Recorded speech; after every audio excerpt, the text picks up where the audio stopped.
Well, but at least some in Washington, were able to come together and make that vote happen. We did get a deal done last night.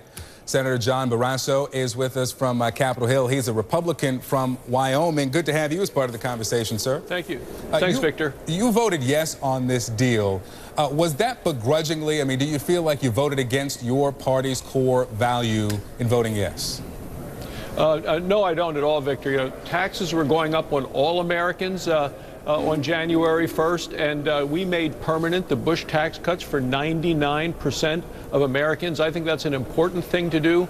What the president wanted and did not get as part of this deal was he wanted to actually raise the debt ceiling, and that's going to be the next debate and fight on Capitol Hill because the president has maxed out his credit card and he is not going to get an unlimited credit card. We're going to talk specifically about cuts and specifically focused on tax reform as well as helping to save and strengthen Medicare and Social Security. That's the next discussion we're going to have in Washington. What the Republicans wanted and did not get was to keep the Bush-era tax cuts in place for everyone and also to have some guaranteed spending cuts as part of the conversation of taxes hand in hand at once.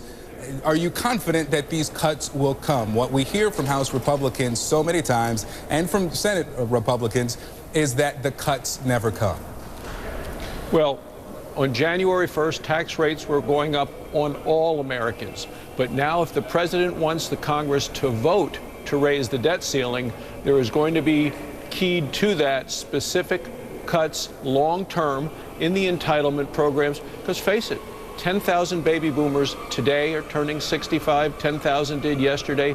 10,000 will tomorrow. We need to have a growing economy and a program set to make sure that these long-term entitlements are there for the next generation. You know, the president, the night he was re-elected, said he didn't want children to grow up in a country burdened with debt.